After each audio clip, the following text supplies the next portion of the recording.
Hello， 哎，快点，笔记本拿出来啊！哎，那个庄月不要讲话啊。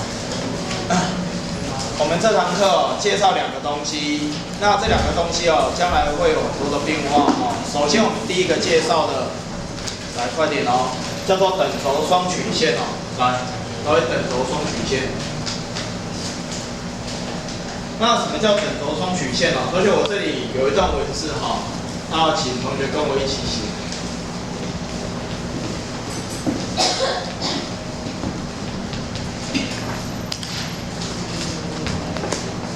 我们知道双曲线有2种类型就是它有开口朝左右跟开口朝上下的。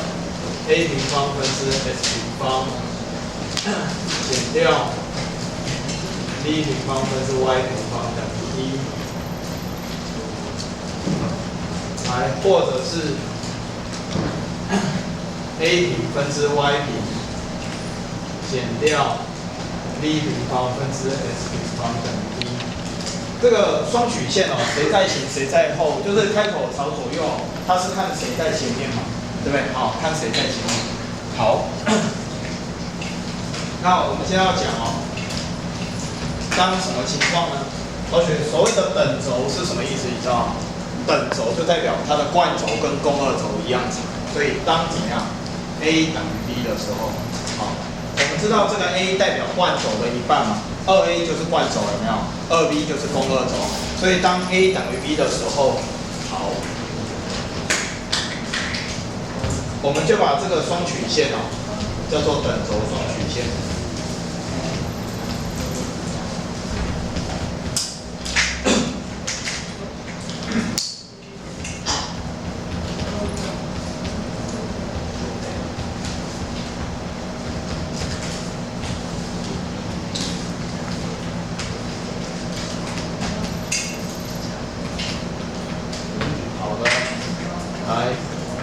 可以吗？当 a 跟 b 相等的时候，这个叫做等轴双曲线好，那讲到这个等轴双曲线，当然免不了我们来画一个图，可以吗？等一下我下面还要写几句话来，我们旁边画一个小小的图。好，那老师这边问同学同学，当你的惯轴长跟共2轴长如果一样的时候，我们说过嘛，画双曲线一定要先画它的对正轴，然后中间会有一个矩形，对不对？同学，你告诉我，如果它是等轴双曲线，中间那个矩形其实刚好是什么形？刚好是正方形，刚好是正方形，所以你这边就画一个正方形。好，那这个正方形的2条对角线呢，刚好就是它的什么渐近线。OK。好，所以这个双曲线来，我们画一个大概的轮廓，来把它画出来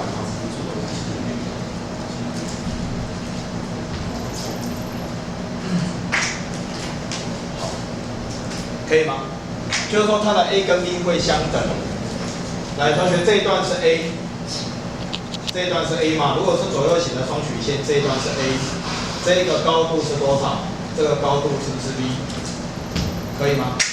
那这个时候其实同学你很清楚当你的惯轴跟共2轴一样长的时候，同学，那你告诉我，这个角度应该是几度？是在几度？45度，对不对？这个角度应该是45度。那角度45度，其实告诉你一件事情同学，它的2条渐近线，同学斜率叫做tangent，对不对？我们三角函数学过嘛？斜率是不是叫tangent的45度？所以来这一条渐近线的斜率，如果令它叫 m1， 同学你知道 m1 就是谁？1。那另外一条渐近线的斜率叫 m2， 同学 m2 就是多少？-1。听懂我的意思吗？好，所以等轴双曲线它的2条渐近线对不对？一条斜率是1，另外一条斜率是多少？是-1。好，这个应该不难，对不对？好，那等轴双曲线呢？来，第一件事情，大家都知道惯轴的长度会等于共2轴的长度，惯轴长来会等于共2轴的长度。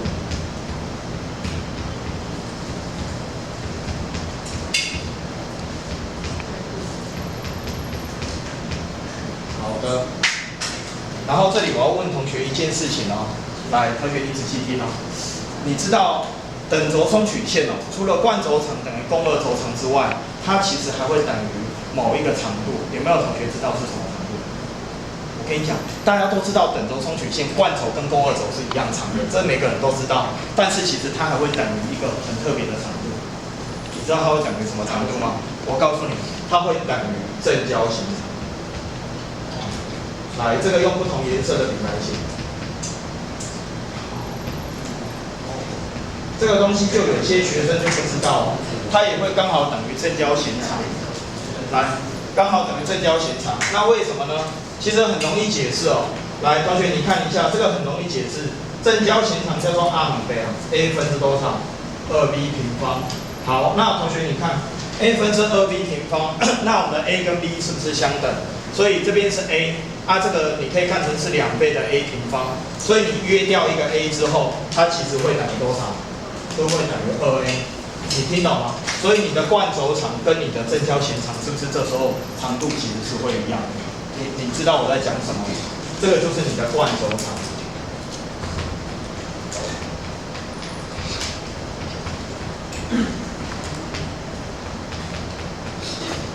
好，这显然没有问题哈。所以同学你要注意，等轴双曲线、惯轴、还有共二轴、还有正交弦长这3个长度。好，会同时相等。好，这件事情一定要知道。好，这第一件事情。那第二件事情，当然你用图形来看哦，同学，等轴双曲线的一个很重要的特征，就是它的2条渐近线，它们的夹角是几度？90度，所以它们的渐近线会互相怎么样？垂直。来，把这个写上去。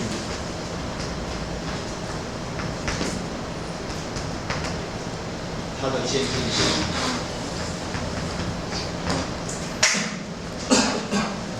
会互相垂直，夹角90度。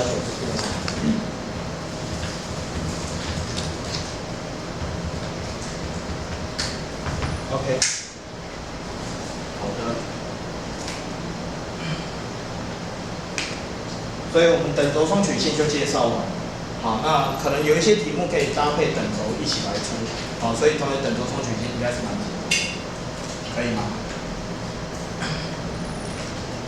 来，那如果等轴双曲线你如果没有太大的问题哦，我要进入另外一个很重要的东西。来，什么双曲线呢？共二双曲线。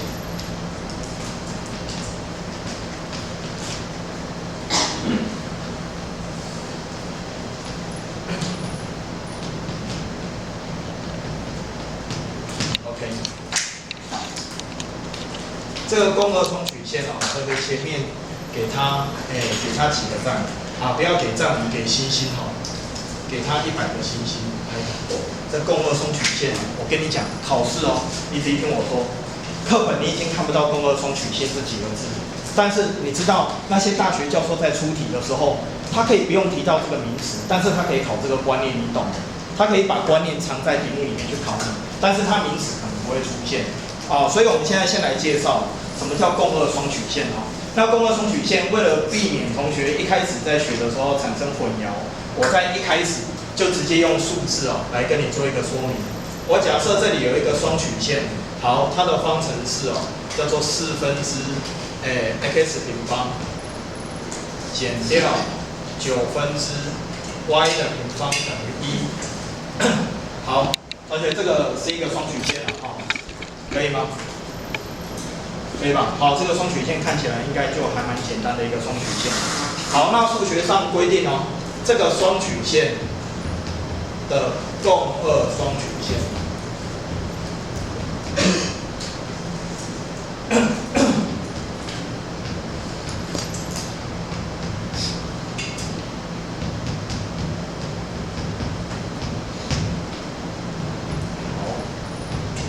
它的共二双曲线，我们令它叫做伽马度。好，那怎么求共二双曲线其实很简单。好，仔细听4分之x 平方减掉9分之y 的平方。有没有同学知道怎么去找到一个双曲线的共二双曲线？很简单，本来右边是1，对不对？把那个数字怎么样改掉？改成多少？改成-1。好，改成-1，你就会得到它的共二双曲线。啊，你当然会想说，老师为什么改成负1就会得到共2双曲线？那什么叫做共2？好，为什么要叫做共2哈？这个我们慢慢来讲。好，那首先呢，同学你能接受这个伽马2其实也是个双曲线吗？可能长这个样子你会觉得有点陌生嘛，因为一般来讲，双曲线的等号右边这个常数一定是1，对不对？所以我们现在把这个双曲线稍微做个整理，可以吗？来，稍微做个整理之后，你会发现它变成多少？9分之 y 平方减掉4分之 s 平方，是不是会等于1？这样写可不可以？这样写看起来就清爽多了啦，哈，可以吗 ？OK 哈，好，那现在我们要来研究这两个双曲线伽马1跟伽马2，我们称为共2双曲线。现在我要画图，我们把这两个双曲线分别把它画出来，可以吗？来，上面这个伽马1，我们来画一个图。好，用图形来想哦，双曲线。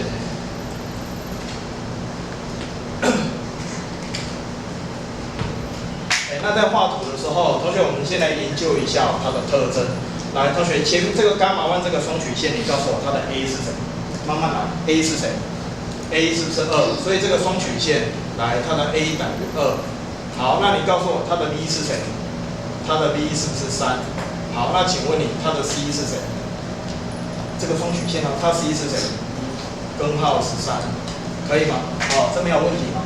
好，那我们现在先画出那个矩形哦。那 A 等于2，代表它的贯轴会比较短一点，那它的共2轴会比较长一点，而且这是左右型的双曲线，所以你那个矩形画出来应该是一个长方形。好，贯轴会比较短，共2轴会比较长。我画的夸张一点哦，就maybe是像这样子，听懂吗？因为贯轴比较短一点，好，我们这时候就不要乱画，贯轴 cut down 啊，然后共2轴比较长。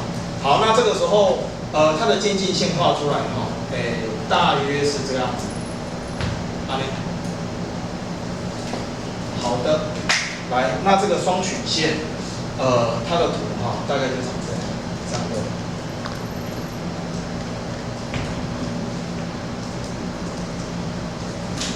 好，来，我等你哦。我故意把它画夸张一点，同学，这一段长度是谁？这一段长度是2。好，这一段高度是谁？这一段高度是3。可以吗？好，故意这样画。好，那接下来我们来研究它的共2双曲线。它的共2双曲线，来，我们先把它的特征先写出来。好，我觉得这个初学哦，我们就来，我们看一下。来，你告诉我，这个共2双曲线它的 A 是什么？3。然后来下等后 ，A 是不是等于3？来，那你告诉我，它的 B 是谁？它的 B 是2。那它的 C 是谁？根号是3。可以吗？好，那我们现在来画它的图，可以吗？画它的图，它的图形，这样哦。首先，同学，你有没有发现哦，共2双曲线哦，一个开口如果朝左右，同学另外一个开口会朝哪里？上下。好，你从它的方程式看得出来。而且你告诉我，它现在的贯轴长是多长？6。共2轴长是多少？4哦。好，所以这个时候你是不是画出来的矩形要跟它一样？这样，对不对？这个时候贯轴长一样是6，好，好的，来这样子过。所以这个时候我的双曲线应该会长这样，来，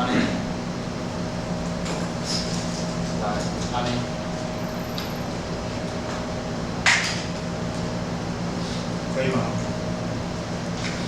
？A 等于3，好，所以这一段长度是3哦，这一个是3 ，B 不是等于2吗？这一段长度是2。然后我们等同学把这个图哦，你先把它画上去。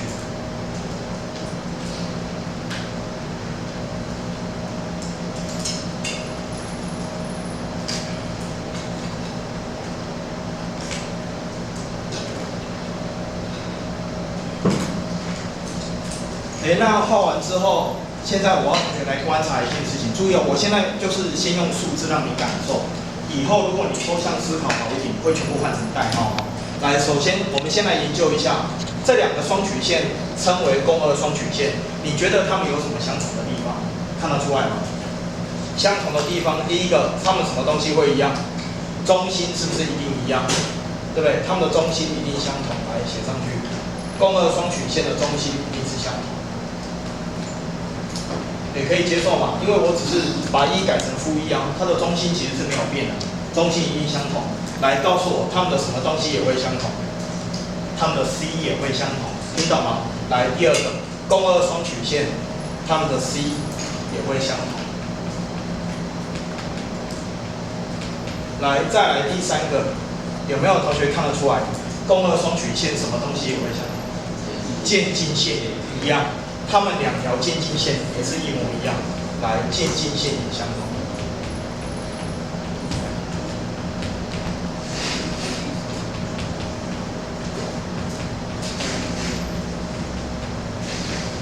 这个是相同的地方，可以吗？啊，相同的地方，用图形去观察，很容易就观察出来。OK， 好，那现在我们来看一下哦，那它们有什么地方不同？朋友，你告诉我，它们什么地方不同？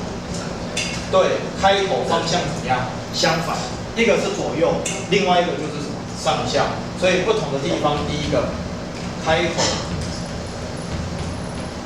的方向会相反。好，这第一个啊，它们的开口方向会相反。来，接下来第五个重点啊，来，请问你，它们什么东西不太一样？来，同学请注意哦。来，你看这个双曲线，它的惯轴是哪一段？是这一段，对不对？可是它的共轭双曲线这一段却变成这个双曲线的什么轴？共轭轴。也就是说，共轭双曲线它们什么东西的角色会交换？惯轴跟共轭轴的角色实数会互换，听懂吗？好，所以这个我觉得比较重要，我用黄色的粉笔来写。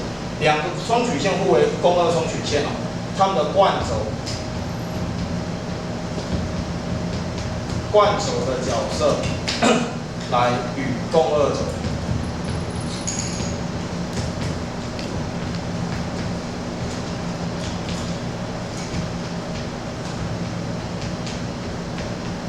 好，两人的角色怎么样交换？那简单来讲啊，这个惯轴跟共轭轴交换就是谁跟谁换，就是 A 跟 B 互换的意思。好，知道我的意思吗？知道我在讲什么哈？好，接下来，来我要讲第六个。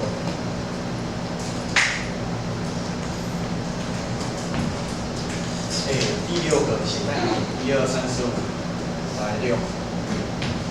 你知道第六个要写什么东西吗？第六个写这个，来伽马1跟伽马2。来，请听我解释哦，同学，这个符号是什么？全等，对不对？所谓的伽马1全等于伽马2是什么意思？你仔细听哦。我能不能把伽马1这个图形经过平移跟旋转之后，跟伽马2这个图形完全的重叠？也就是说，如果我随便给你一个双曲线，对不对？那你能不能把原来这个双曲线经过平移或旋转，得到它的共轭双曲线？你觉得这件事情能不能办到？通常是办不到的，因为你看我这个图，你有没有注意到这个左右型的双曲线？你有没有觉得它比较胖？它这个上下型的双曲线比较瘦，对不对？所以你把它转90度之后，它明明就很胖，转90度之后为什么会变瘦呢？听懂我意思吗？但是同学你要注意，有一种双曲线，它的共轭双曲线是可以经由原来的双曲线逆旋转90度之后完全重合，那种双曲线叫做什么双曲线？等轴双曲线，你听懂吗？因为等轴双曲线，它的 A 跟 B 怎么样？一样大。你听懂我在表达什么概念吗？好，那我们这里就写一下，好不好？来，这里打叉，通常是不会全等的哈。这样写哦，我们把它写清楚。双曲线哈。我目前是来就这6点哦，到第6点，双曲线旋转。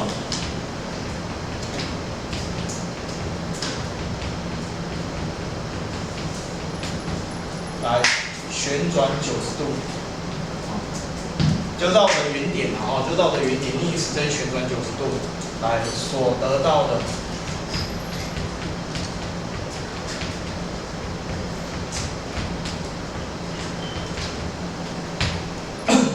心双曲线啊。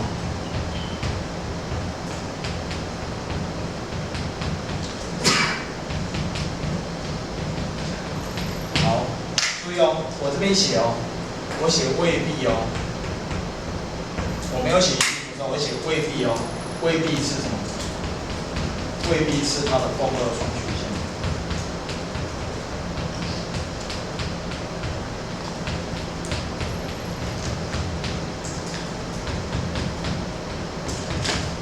好，我写未必哦。那同学，这个未必你当然就知道什么情况是例外，这等轴双曲线就是我们的例外。好，所以这个未必，它讲的就是什么情况？除非它是等轴双曲线。好，除非。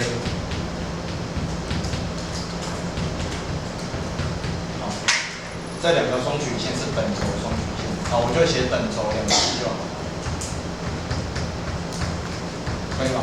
因为等轴的话，你转过去就那个形状就不会变，好，信息长串。那讲到这里哦，我觉得我应该要问一个小小的问题哦，来写一个小小考你，可以吗？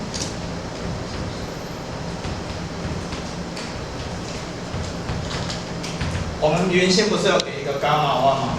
来，伽马弯你写一下，它叫做4分之 x 平方减掉9分之 y 平方等于1，对不对？好，我们知道这个伽马弯旋转90度之后，不会得到它的共二双曲线。那我现在问一个问题哦，如果我把它旋转90度之后，它当然还是一个双曲线啊，可是你知道那个双曲线的方程式要怎么写？旋转90度哦。来，请问得到的那个双曲线的方程式，你知道要怎么写吗？这要怎么写？这里要写什么减什么等于 d。来，同学，旋转90度之后，前面这里要写什么 ？y 平方，后面这里要写什么 ？s 平方，因为左右跟上下颠倒了嘛。可是同学旋转90度哦，你告诉我这里要写什么？对，这里要写4，这里要写多少？9。你听懂吗？如果你把它旋转90度之后，得到的双曲线形是这个。等一下你知道我在讲什么吗？可以哦 ，OK。然后我最后讲一件事情啊，好，以前我们不是讲嘛，来，你看这个双曲线，同学这一个叫什么？惯轴。那这一段长度叫做什么？共二轴。你知道为什么它要叫共二轴吗？曾经我看过一本书，他说为什么它要叫共二轴？因为这一段长度是它的共二双曲线的什么轴？惯轴。就这样讲。就为什么这个要叫共二轴？因为这段长度是它的共二双曲线的惯轴，所以它就叫共二轴。好，这我看过我书本上是这样讲。好，你可以写在你的笔记本上，没有关系。这样有没有问题？那我们就介绍完等轴跟共二双曲线。